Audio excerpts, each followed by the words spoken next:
إيه الدنيا عاملين ايه الاخبار؟ يا رب دايما اسمع عنكم الخير. بص مبدئيا كده دي الشانل بتاعتي هناك على اليوتيوب، عايزكم تروحوا هناك. تمام. اللي ما عملش صب يعمل صب. ويلا بينا نبتدي النهارده في اخبار، واخبار حلوه واخبار وحشه بصراحه، يعني انا بالنسبه لي تعالوا نبتدي مع بعض باول. اولنا هو يا باشا السيمينيو. اتمنى اكون نطقت اسمه صح، يعني لو حد يعرف اسمه كامل او الاسم بطريقه تانية اتمنى انه يكتبه لي. تمام. لويس تيل يا باشا طلع لك النهارده، الراجل دوت هو يعتبر صحفي موثق على فكره بتاع بيكتب في الديلي ميل. تمام. طلع قال لك ان ليفربول مستعده ان هي تدفع لغايه 65 مليون اللي هو قيمه الشرط الجزائي، نكسر الشرط الجزائي وناخد اللاعب. ده بالنسبه لي هو خبر محترم جدا، ولكن الخبر الوحش هو الراجل ده بيلعب على مكان مين؟ بيلعب مكان صلاح. فهي كده تقريبا النهايه بتاعت صلاح خلاص، تقريبا الصيف اللي جاي الله اعلى واعلم. هو الله اعلى واعلم. انا مش هقدر اجي اقول هو بنسبه 100% ولا بنسبه 100%. بس انا من وجهه نظري البسيطه، لا صلاح لسه عليه.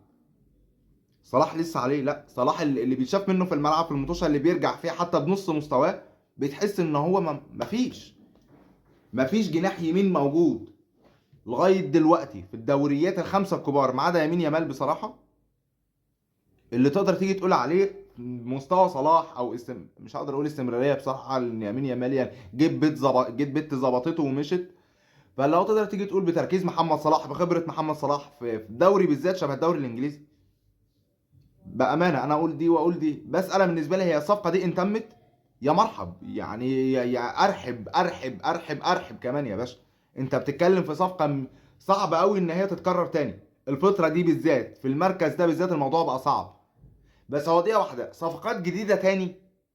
هو هنا بقى السؤال، ناس عقبال ما تتكيف من اول وجديد، عقبال ما تاخد تبتدي تعرف تلعب مع التيم ميت اللي معاه، اللي هم سواء كان ايزاك ولا ايكيتيكي ولا سوزلوي ولا ماك اليستر ولا الشله دي كده كلها من اول وجديد تاني.